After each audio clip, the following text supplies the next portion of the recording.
Welcome to the Grow Your Business podcast.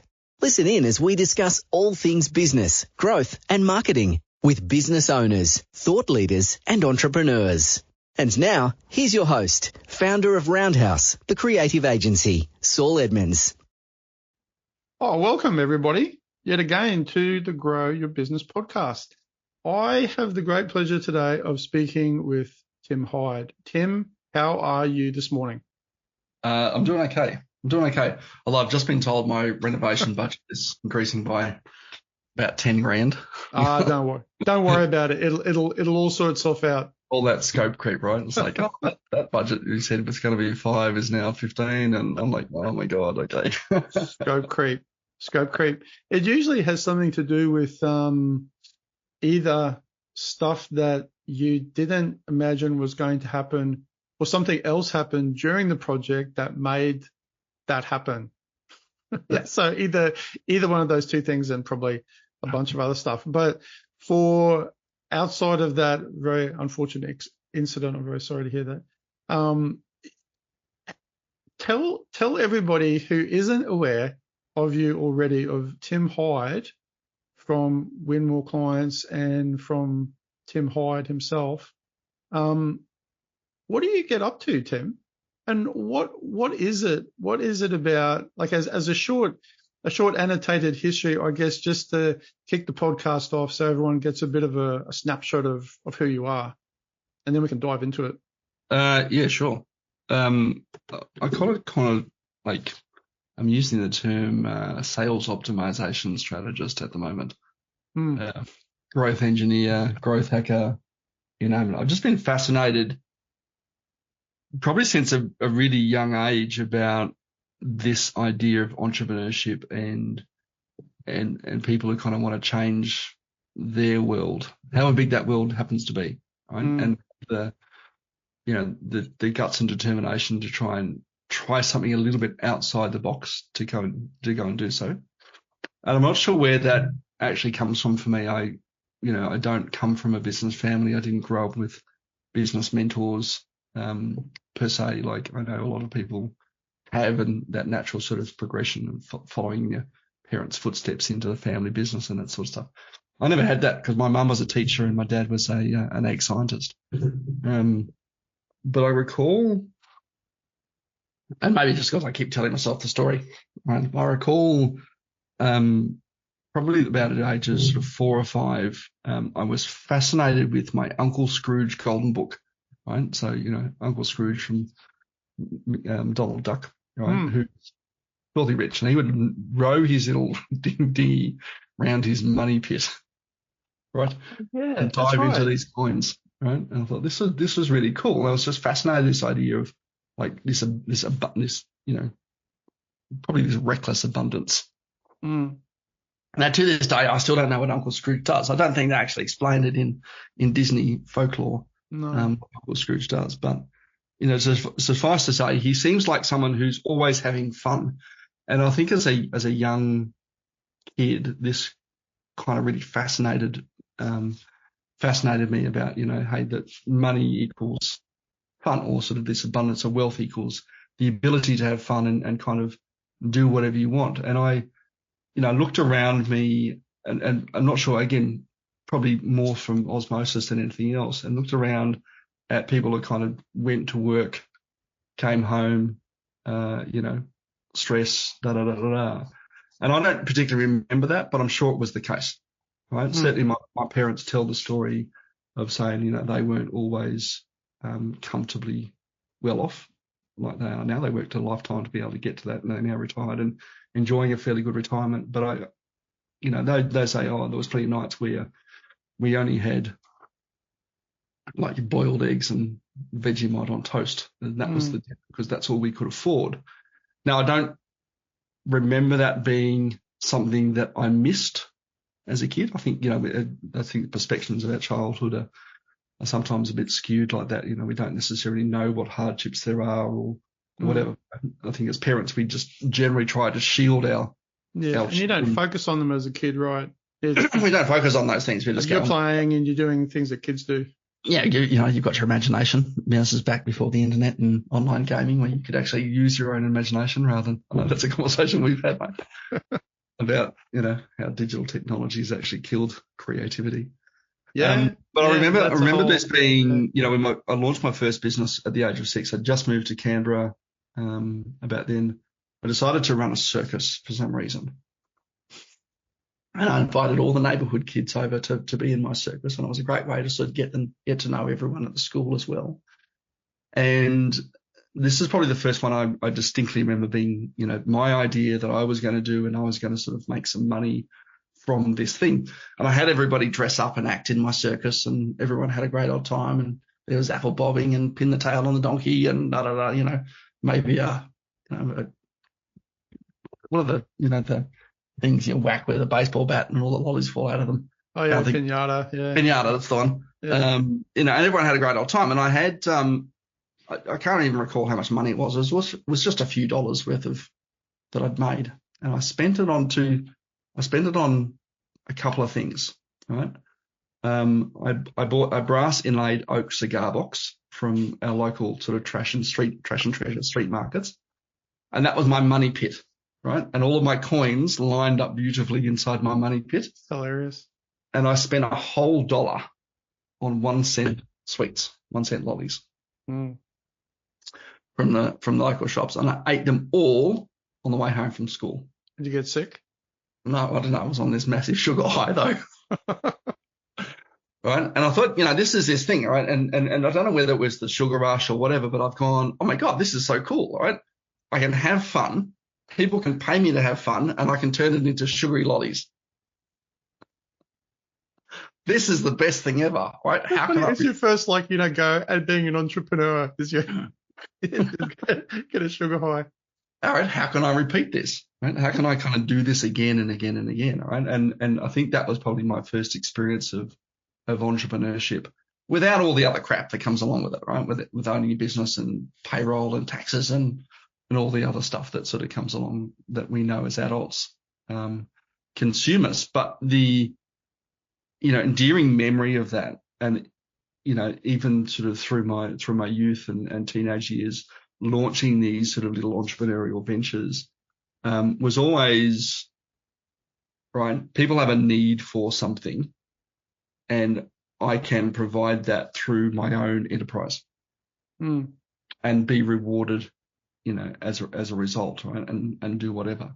And I think that was probably for me the sort of catalyst to get where I am now. And I think without those experiences, I kind of wouldn't.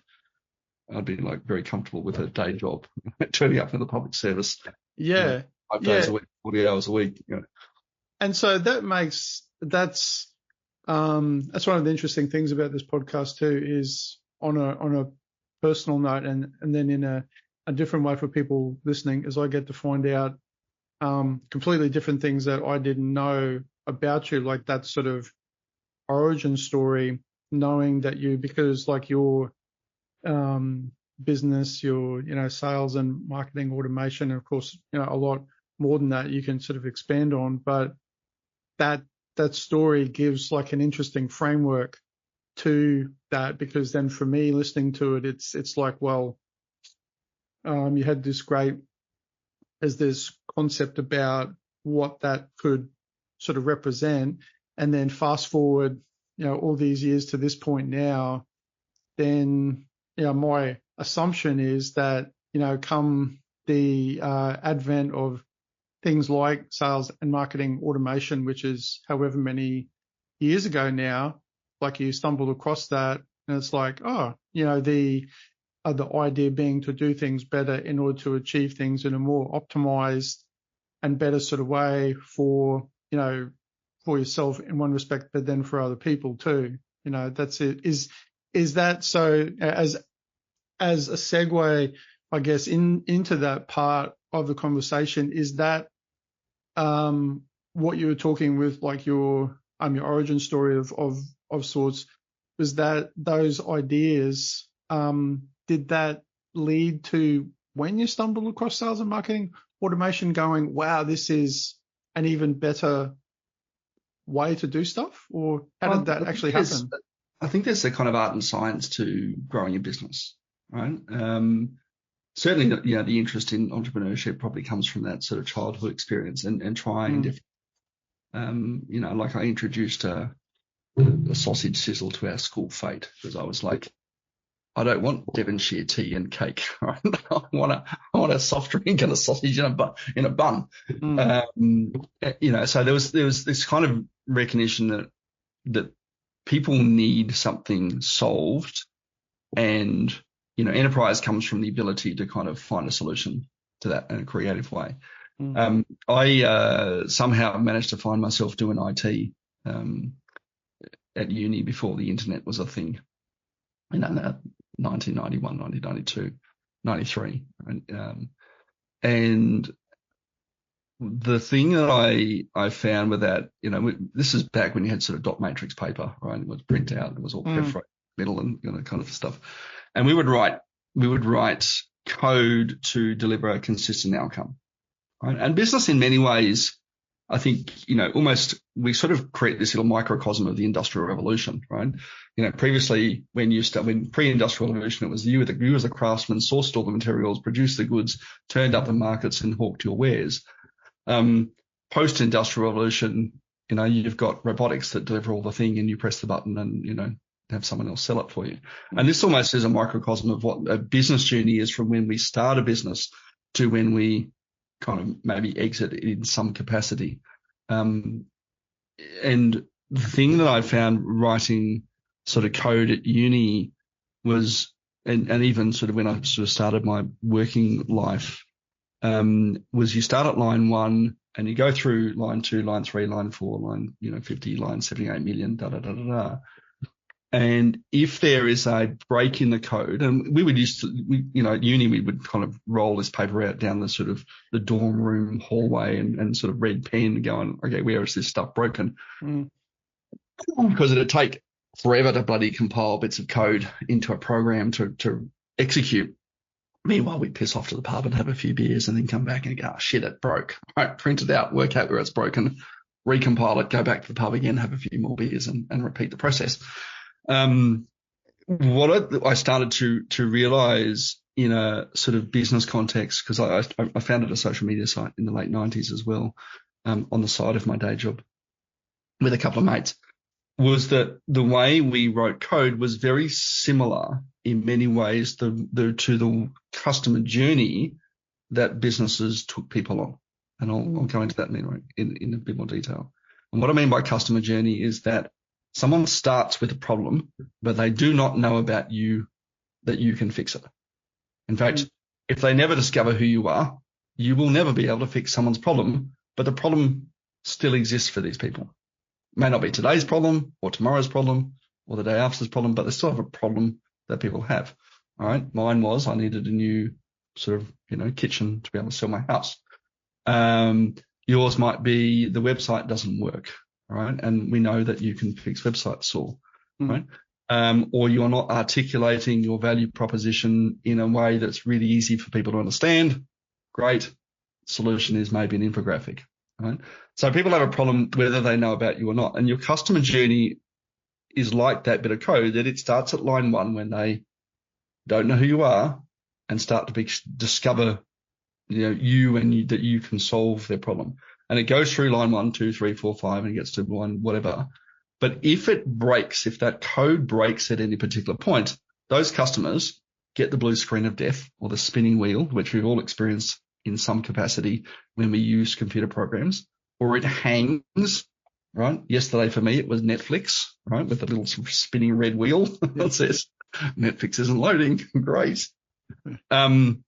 This is exactly the same. So what do you do when you get that spinning wheel of death? You either restart the program or you go and watch something else, or you go and do something else, right? Because Netflix wasn't working for me yesterday, I went and watched another channel. Right? I went on to Disney and watched Disney instead. So Netflix has started their customer journey with me, got to the point where something didn't work and I've gone and done something else as a customer. And we think about that in context of code, same thing. Line 1, line 2, line 3, line 10. Line 10's broken, customer goes elsewhere. In a business context, it means we can't solve our clients' problems. and they either go unresolved or they go and buy from somebody else who's clearly not as good as us. There you go.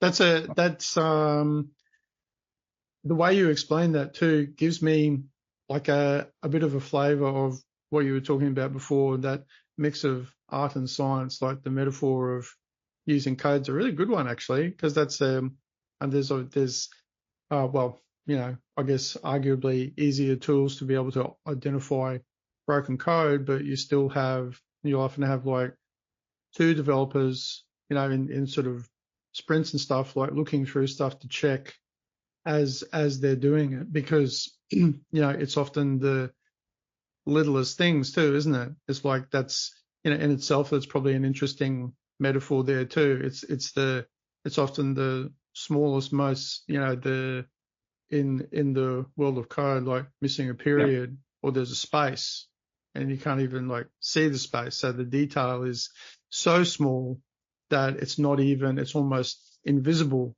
And so therefore, you know, to identify it in that sense, you have to really be focusing in a particular way. And I mean, you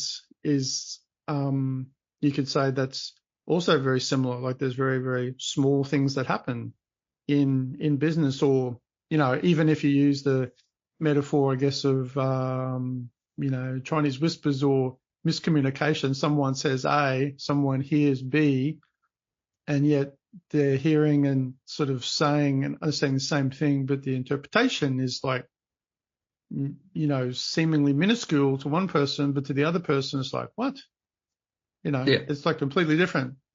So as a you know, business sort of strategist then too, like I can see sort of a pattern forming here, which is interesting to me, because I like, you know, I like when patterns kind of reveal themselves in things, is that when you're because you like say to people, you know, sales and marketing automation, you know, is very big and has been for a long time now. A lot of people do it. It's like, you know, I'm not sure if you'd still consider it to be like in the wild west of sales and marketing automation, if it's still in that period, or whether like the state of Alabama has been like established yet, you know, or at what point that is. But it's like certain industries, they go through these kind of periods of the Wild West, and I feel like web design is still, I mean, there's just like so many people that do these things, right? So well, I think we've got these two things. There's a definite relationship between web design and sales and marketing automation, right? And again, it's just the tool that we use to get someone to take the next step, right? And for those of us who are parents who will understand this particular metaphor, that if you ask your kids to clean their bedroom, it's not their priority. They will do the absolute bare minimum, right? Yeah, well, it's not specific, is it? It's not specific. It's like going, I want, hey, can you give me like a marketing campaign? Sure. Okay, now the detail. You know, it's like, let's say, clean up your bedroom. You know, what? Fine, it could be just clean up your bedroom, but that's going to mean, once again, person A says this, person B hears this, person B wants to do X, you know, but person A doesn't really want them to do X, they want them to do Y, which is like properly clean it up. Or you know, so therefore, I guess the point there is being specific, right? You know, about being specific about things. Would you agree? Absolutely. And again, the more we engineer the process, right? A business does the same thing over and over and over again. And I use that kind of analogy with the Industrial Revolution, you know, with deliberate intent, right? You know, when you craft a thing, right? So again, put yourself back in the sort of 1600s, you are crafting something, right, to sell to someone who needs that thing. You go through all the process yourself. Come along with the Industrial Revolution, we stick all this in factories, and we work out that maybe if we specialize and do one part of that whole process, we can produce more output. So someone gets really good at crafting, I don't know, Let me use this sort of cup, for example, right? Someone does the handle, someone does the rest of the mug, for example, right? And then we go, okay, rather than having people on a conveyor belt, like where everyone's doing the one thing end to end, that if we just do one bit and we pass it on, it becomes a bit quicker, right? We get more output, and we sort of stick people in factories to be able to do that. And then we go, oh my God, maybe we use this little steam machine, because that part of the process of hammering can be done a little bit more efficiently by a machine, and then by robotics and so on and so forth. And it's the same thing in our business right now. What we're trying to do is we're trying to create a process in our business that produces the output of our business as consistently and proficiently as possible, right? So that we can maximize the one thing that we go into business for, right? Which is profit, not customer outcomes, almost a byproduct, okay? We want to maximize the profit.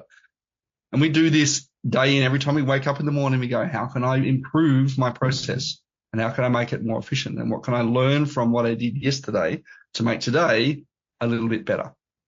Now, if you never do this, that's fine. You're going to have a wonderful lifestyle business, right? But you're going to fight against inherent human nature, right? That says to us, we will find a more efficient way to do the thing we did yesterday so that I can conserve energy. It's kind of like how I like to play squash. In fact, I had a mate last night playing squash. This is about, in that idea of optimization. It was like trying to improve something and trying to use less energy because, I'll be, it just seems like pretty sensible to me. And I had a mate last night going, giving me some crap about that, only because, he lost. It's like you were, you always like to use the least amount of energy. I was like, well, of course. Why wouldn't I?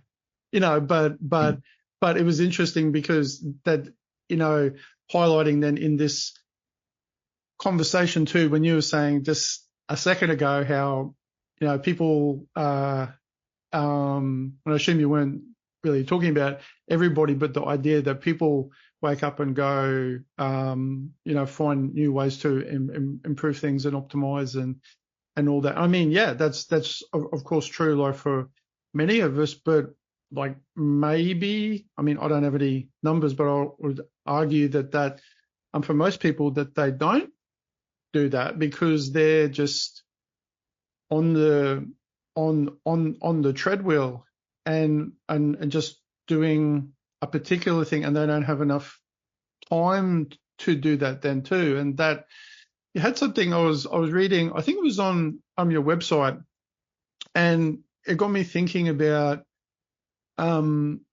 like this whole sort of subject about like where to start with sales and marketing automation. And in terms of people either like strategizing or wanting to optimize, for me it's linked very closely because many people don't, like, you generally know you have to market and particular things, but that key point of knowing even where to begin, like is that, have you found that can be a catalyst for people to start to, like, once you're having a chat with them, to start to have maybe an improved mindset, and then even going, oh, well, it's, and they don't know what they don't know, right? Yeah. It's like, you don't, it's like going, my friend next door said that I should be on Facebook because of I've seen why, yeah, I mean, because someone said it, and but then it gets back to what we were talking about before about the detail of like, okay, well, why? And then if so, why for you? Is it right? Okay, you're a specialist surgeon who does, bone restructuring. Should you be on Facebook? Do you need to be on Facebook? Probably not, because you're booked up for the next like 8 years. Okay, so, and all of those people, sort of quite proactively like, well, I don't need a website, because it's like, well, in fact, they frown upon it. And, but there's all these questions. And so when somebody like comes to you and goes, like, say I'm a business owner and I call you up and I'm like, hi, Tim, I was referred to you because sales and marketing automation sounds really interesting to me. Like, why should I've heard it's really good, Tim. Now, why is it good and why should I do it? Like, have you got these sorts of questions? Do these crop up and you have like some? I think they crop up in the back of people's minds anyway, right? There's a lot of parts to running a business. Let's describe it as that, right? You've got to be good at the thing that your business delivers, or at least competent, right? You've got to be a competent surgeon. You've got to be a competent builder. You've got to be a competent accountant, right? Promoting and scaling a business when you're not competent is probably not really a sensible idea. So at least become competent at what you do, right? You've got to have some idea about financial management because running a business is a financial enterprise. You've got to be good with people, right? Because at some point your business will hire staff or interact with suppliers, right, who are acting as pseudo staff for your business. You've got to have some idea of the legal compliance framework that you work within in the state or country that you live in, and what you can do and what you can't do or shouldn't do, as the case may be. You've got to have, to pick up, Think and Grow Rich from Napoleon Hill. You've got to have the right mindset. I personally think that the most important skill that you can have in business is around sales and marketing. Now, I know there's a lot of people who will go, oh no, it's mindset. You've got to have the right mindset to grow. That seems to be the default. I suspect it's the default because lots of mindset coaches have said that is the most important skill you should need. But you can have a fantastic mindset. If you cannot market your business and you cannot sell, you won't have a business. Yeah. Well, First and foremost. Yeah. Sales and marketing is the oxygen that drives everything else. If you can do that, then you have a business. May not be a very profitable one, right? May not necessarily be the biggest one in the world, right? May not necessarily be a very successful one. You may have a shit culture and workplace that no one likes to come to, but you have a legit business. Yeah, but it's a bit. Would you? I'll sort of ask whether you think this is true too. But I would imagine like some of that, like a lot of things, like they're a bit chicken in the egg too, aren't they? It's like if you've got like even sort of saying, okay, mindset is one of those for me like sort of amorphous terms that's like going. It's very easy to inject meaning into it, but once again, get down into the specifics. So like having a good mindset could then also mean you're going to have a better approach because of a particular part of your mindset to sales and marketing. Look, don't get me wrong. They're all important in their own right? And they are all symbiotic on each other. You can't really do one without the other. But it is such an important thing to have to get your sales and marketing right. And I think the process of automating or systemizing it, right? We use automation as just the use of technology to apply a system to your sales and marketing process. Is very much about getting that to be consistent and predictable.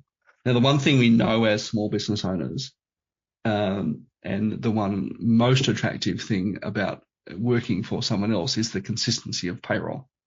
Right? Every second Thursday, every second Wednesday, once on the 15th, once on the 30th or whatever, you get paid a X amount of dollars when you're an employee. It's very comforting. Yeah. It's very, very comforting. It is a little bit of a false economy, I guess, because you don't necessarily have control over the success of that enterprise that you're working for about whether you're going to get paid or not. Hopefully even in government, right? Yes, you can lose your job. Yep. Right? You go and find something else. But you do have that consistency and predictability of future revenue. Our job as business owners is to create that consistency and predictability for ourselves. And we can only really do that when we get a couple of things right. One is the consistency and predictability of our future sales, which conveniently also has a massive multiplier effect on the value of our business. But B, then, that financial control inside, which everything else plays onto. But the most important one, I think, again, is that consistency and predictability of sales, because that, for one thing, I think keeps people up at night. It's not necessarily, am I going to make payroll together tomorrow for my team? It's the am I going to get that client to pay me, or am I going to win that client or that job in order to be able to do those things? Yeah, well, that's a constant. Yeah, that's a constant thing for all business, isn't it? I mean, I still have that. Like, you go, oh, well, you don't know. You might, even if you've got a pretty good idea, you're like, well, you don't actually know until, like, often the money's in the bank. There's all sorts of things that happen. But so is in terms of that consistency.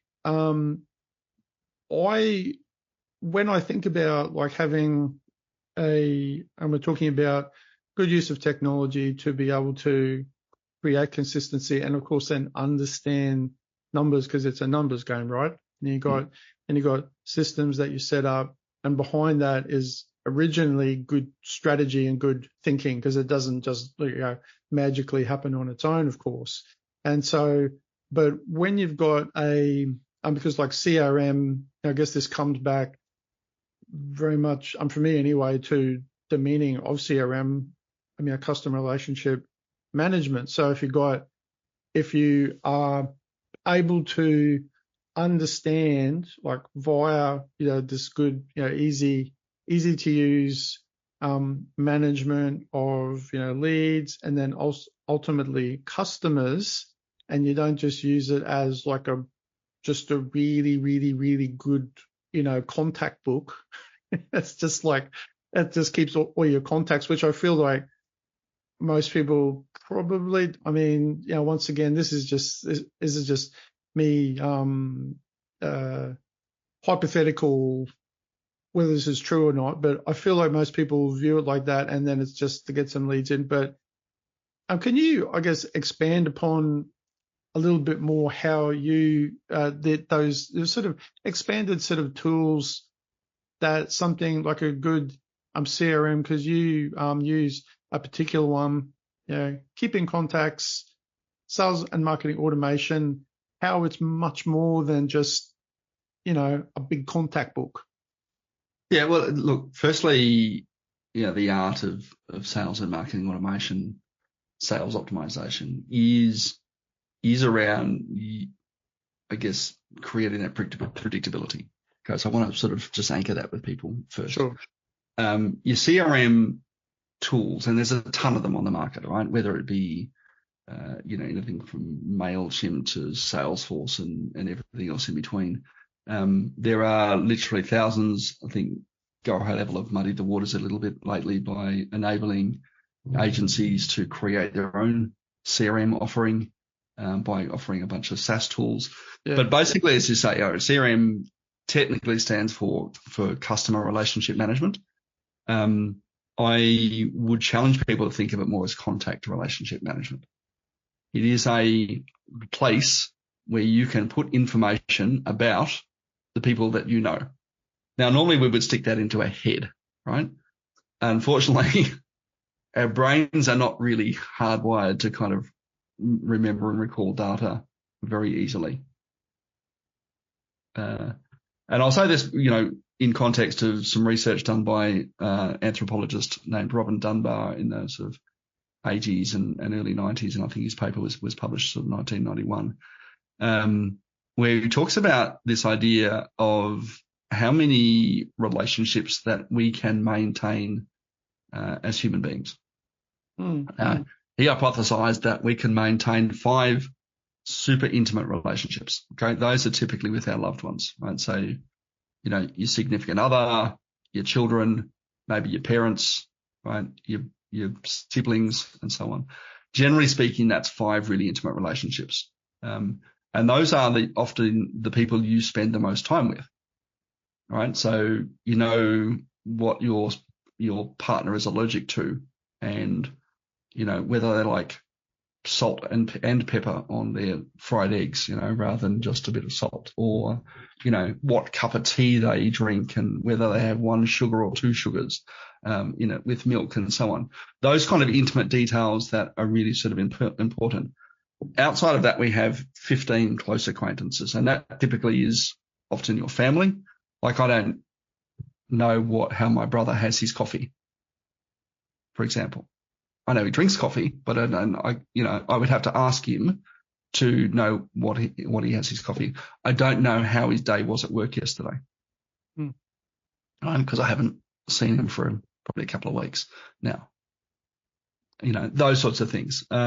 And so those, you know, tend to be sort of really close acquaintances. And then we have good friends. You know, there's about 15 really close people, you know, close friends. Then there's about sort of 15 to sort of 50, I guess, you know, close relationships, what we call them friends, you know, people we hang out with, but you might only see them once or twice a year, right? You probably can't remember whether they've got a dog or a cat, right? You don't necessarily know up-to-date details about whether they've changed jobs,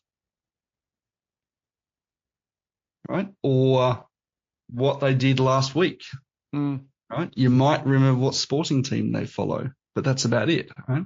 And as we get less and less intimate with people, we've got about sort of 1,500 people we can recognize, you know, and I guess the issue is that the less if we think about our business context in the same way, there's lots of people who know your business or know about your business, right? People you've met at networking events or have dropped onto your website once or twice and could probably recognize you, push comes to shove, because you were in the paper the other day or you're a member of the same business chamber, but they're not clients. Don't really know what it is that you do, right? They don't know that you've suddenly offered a new service in your business that really solves the problem that they've got. I'm sure many people listening to this podcast would go, oh, you know, I had a client the other day bought a thing from somebody else because they didn't know that I offered it. Yeah. Okay. All that is a lack of intimacy that you have with your people. Now, CRM is designed to be able to record that stuff, but not just on an individual basis, company-wide.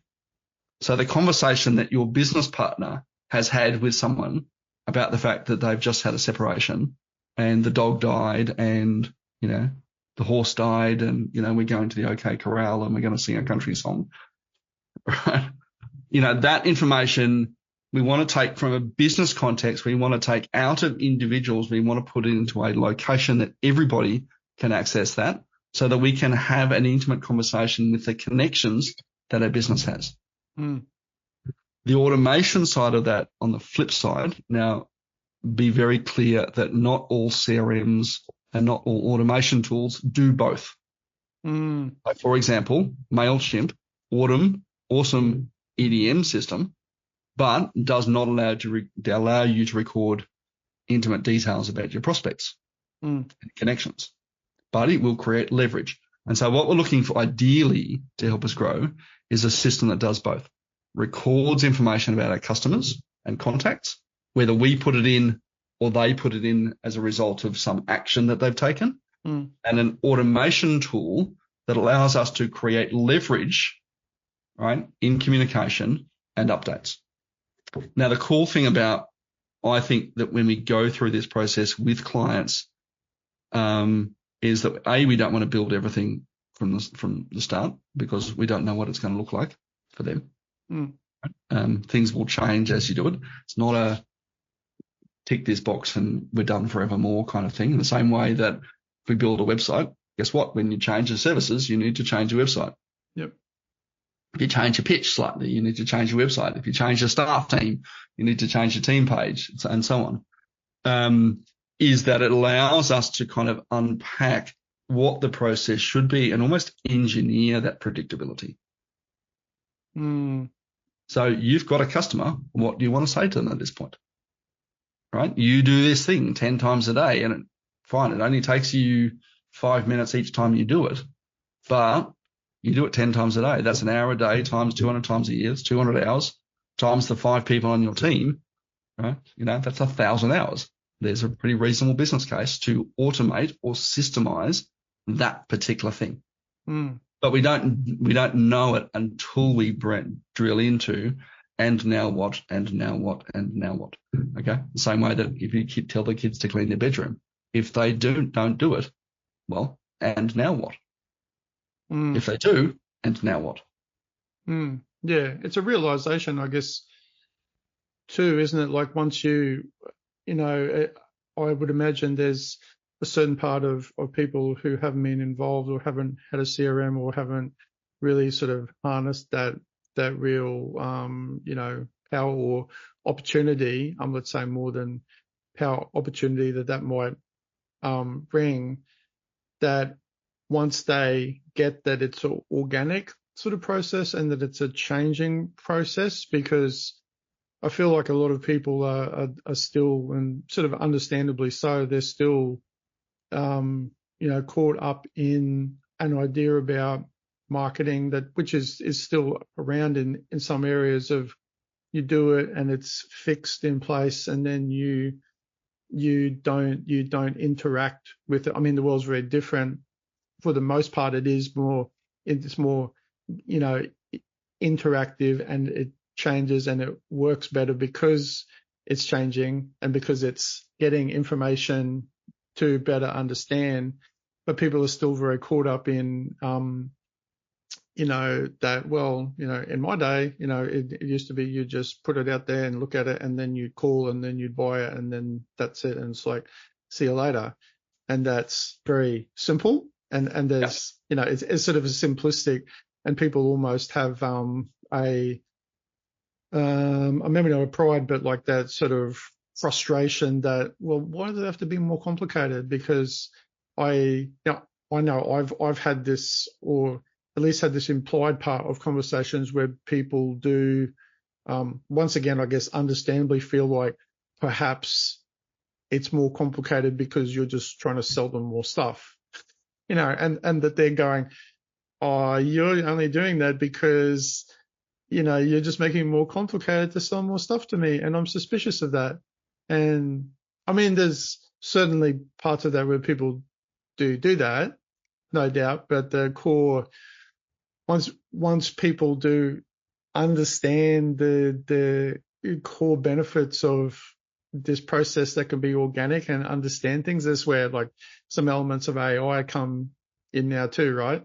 Like into understanding information better and being able to disseminate it in the right way. Yeah, well, like AI, obviously AI over the last sort of year and a half has really entered into the conversation in marketing and business process quite significantly. It is creating massive leverage in what it is that we want, but what we can deliver. But it still comes back to the fact, if we don't know where we want someone to go and roughly what that looks like, AI won't help either. It's just a tool. In the same way that your CRM is just a tool and your marketing automation systems are just a tool and your website is just a tool. The challenge, I think, that we as business owners face, and marketers to an extent as well, is that as marketers who provide a point solution, so if I just did PPC for Google Ads, for example, right, I can absolutely, run an amazing PPC campaign that's going to drive a shit ton of traffic wherever you want it to go, right? And the question becomes, where do you want it to go, Saul? You're like, well, I don't know, because I'm not a marketer here. I don't know what my customer journey is supposed to look like. Fine, send it to my website. And then it gets the website and the traffic goes, now what do I need to do? And the website's not set in a way that says, okay, well, we need to convert that into an email address or an e-commerce sale or an inquiry or something. And if that's not structured in the right way, fantastic. That means we've got a contact. Now what? Right? But Google Ads guy doesn't really give a shit what happens to the traffic after it's, hit the website. No. It's not what I'm paid for. But we as business owners, need to understand that. And unless we are educated to understand what that customer journey looks like, we can't then advise our providers who are doing these little point solutions how the puzzle is supposed to fit together. It's like, you've got 1,000 people all holding one puzzle piece. But unless there's somebody who says, this is how the puzzle is supposed to go together, guys. Yeah, but people aren't. We're in real trouble because everyone's just going to stand around with holding the one puzzle piece and go, I don't know what happens next. Yeah, they're just doing. I've done my bit. I've got my puzzle piece. Yeah, no, that's right. Or the thing that I've heard. I mean, it's especially common with trades because people are busy and they're like actually on the job, and especially if they're like a sole trader, is that you could do all those other things right. You could have great leads. You could have like all the inquiries coming through the website. And then especially if a lot of them are urgent, but if people can't actually answer the phone or have somebody at least to answer the phone or to respond in a timely way, then that piece of the puzzle, so then that's I guess where, the strategy encompassing at least advisory things around other things, because you can't always just set, certain parts of that puzzle up for people in business. Like people have to do some things themselves, but at least making them aware of that, because that's like something that I've seen a lot. And, it's sort of hard because it's like, well, then it comes back to the question of, okay, if you're only person X and you're getting all these leads, even if you've got the leads, can you even handle them? So therefore, should you be doing that much? Like there's all these like really simple, which are often only don't realize after the fact, where you go, oh, that's actually way too much, or whatever, like any configuration of that. So what you do like these days for clients, Tim, what's the thing that you see in your experience with clients that brings you the most joy and happiness about either results or through the whole process? What's the thing that really makes you the most happy? Well, I love people seeing it succeed. This business thing that we decided to get into is not the easiest rodeo. I know I joke and say, look, when you quit your day job because you're sort of working for an idiot, you're just replacing them from another one that rather than seeing them in the office, you see them looking back at you in the mirror every morning. But I've seen people succeed, right? The ability to then, through that sort of enterprise, allows people to provide for their loved ones, for their family, for their community, to create a point of difference in their world, however big that world happens to be, and leave a legacy on other people is really sort of heartwarming for me. I love being able to do that.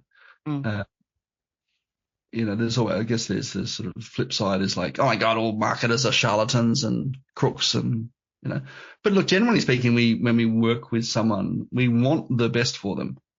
We want to be recognized for that value we provide, but we want the best for your business. We don't go in to deliberately try to rip people off. No marketer does. I think it's a bit of a frustration of mine. We actually generally want people to see people succeed through the thing that we do.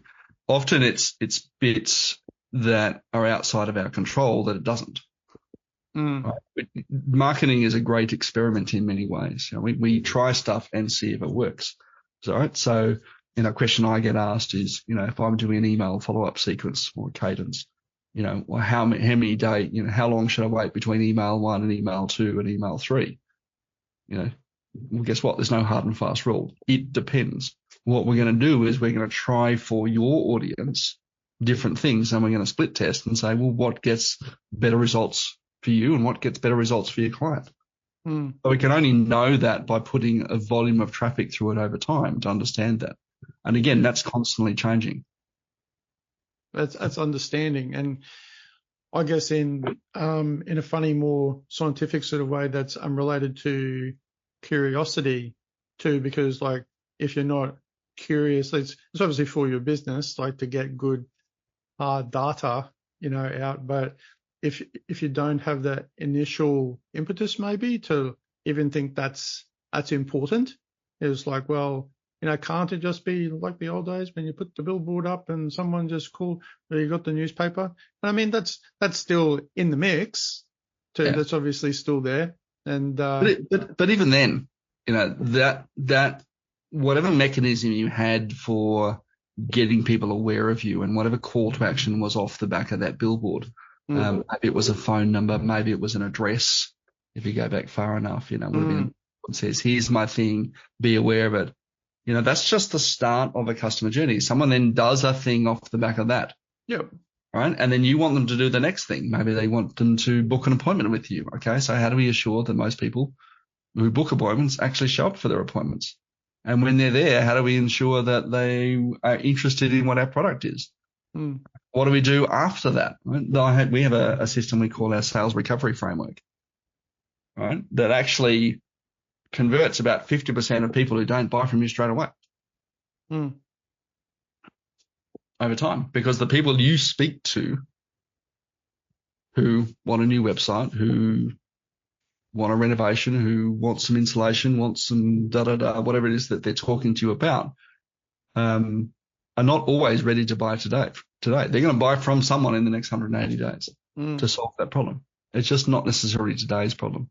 And the bigger price you have on your thing, the more likely it is that they won't go ahead straight away. Because I don't know. Look, let's be real. If I come and talk to you, Saul, I don't know what it costs me to build a website. I have an idea because I'm in the space, but some people have no idea what it costs to build that site that you've got. They go, "I like what you've done with yours. Can I have that?" And you go, "Fine, it's 50K. I'm just picking a number out of the air. Right? Or I want to I want to convert a shipping container into a cafe. Right? And in my mind, I'm like, surely that's not going to be more than $25,000.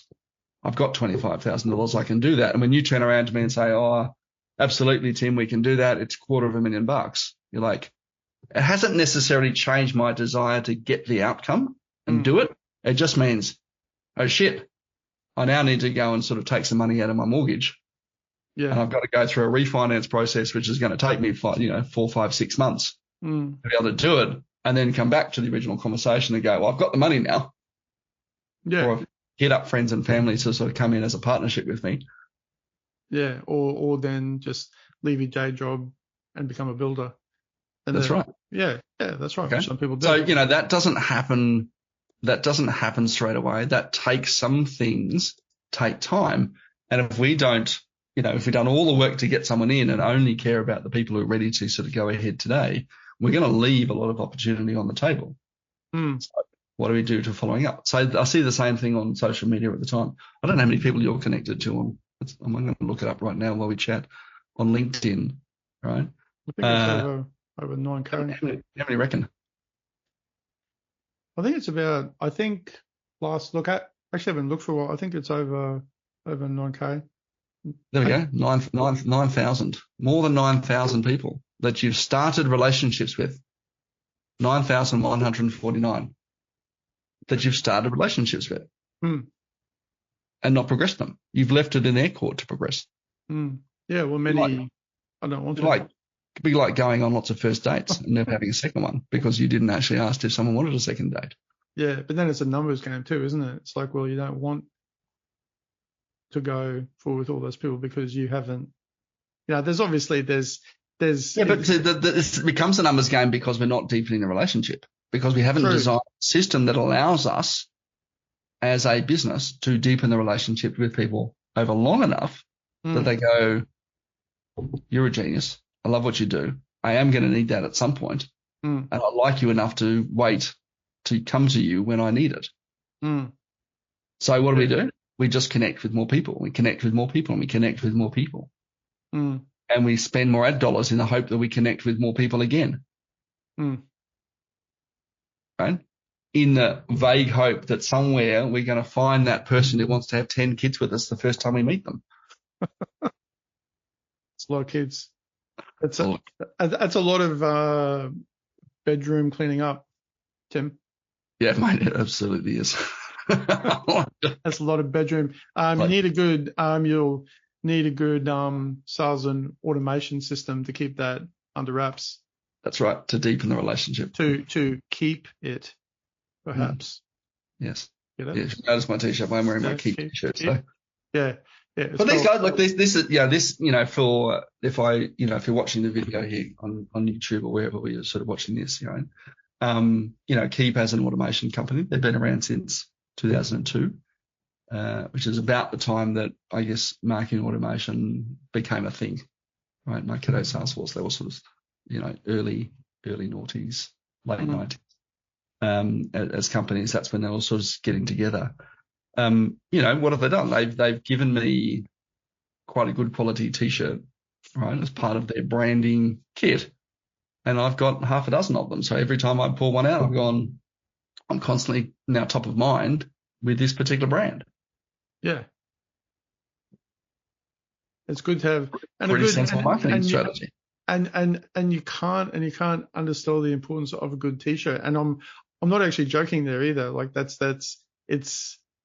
it's like a funny thing because I'm not a reseller of Dulux or anything like that. I'm not a painter, but I had a painter, a commercial painter a few years ago at BNI who was worked with Dulux very closely, and he had a whole heap. He brought one day to the meeting a whole heap of these t-shirts that had Dulux plastered all over them, but the t-shirts are really good t-shirts, like great, like really like top notch t-shirts, and it's actually one of my favorite ones to wear. And I actually had somebody the other day, I could see them looking at me like, oh, he's obviously like a painter or something. It's like I got no relationship with Dulux at all, but I'm very happy to wear the t-shirt.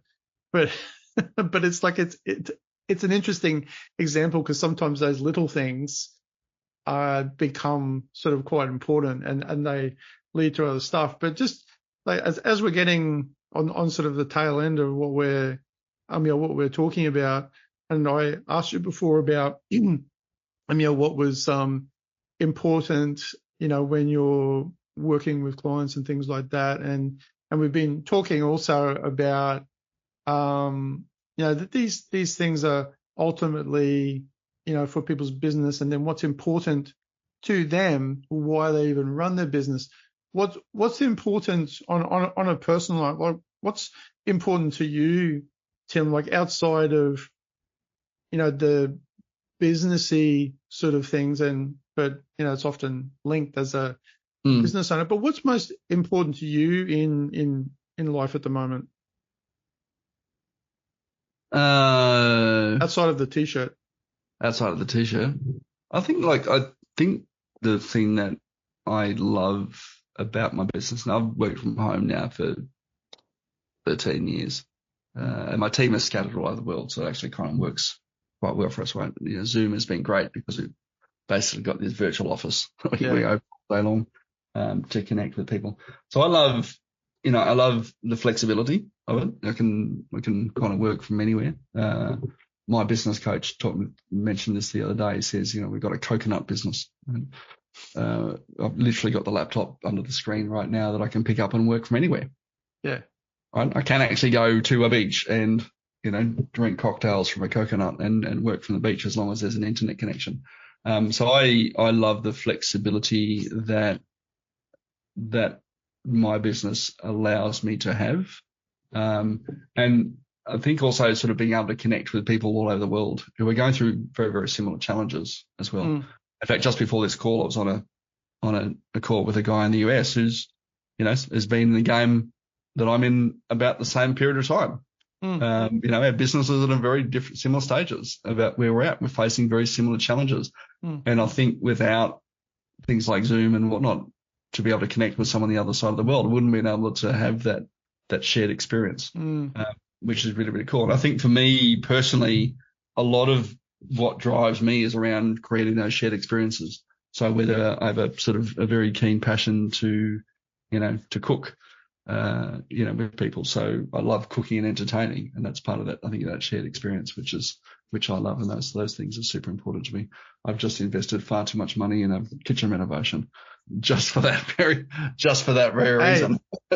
It's important to you. So, I mean, I think that's great. I mean, I'm a little bit the same. I like the flexibility that has probably been like this for a long time, but I've been more, well, maybe not because of COVID, but since COVID, like that certainly accelerated activity online for a lot of people too, and made them, probably think about things differently because they were sort of forced into the situation. They were like, oh, it's actually pretty good. But I'm a bit the same. I like the flexibility, us being in a generally digital space, but it's still like the ability. It still kind of blows my mind that, although it probably shouldn't, and people say, what are you talking about?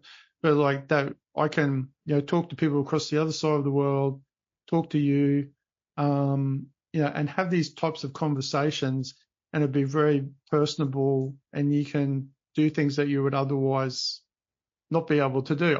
I think it's amazing. And I mean, on that, I guess on that, sort of personal note, I said at the start, I'd ask you about a quote, and you said you already had one. So what is it, Tim? What's your quote that you'd like to share? I mean, there's so many good quotes, right? This is really weird because I failed my poetry unit at high school. High school English. Wasn't very good at English at high school. Maybe because I didn't try. Very good at business and economics. Those were my subjects. But this one is my favorite, sort of as a part of a passage out of my favorite poem, right? And it's from Robert Frost. Two roads converged in yellow wood, and I took the road less travelled by, and that's made all the difference.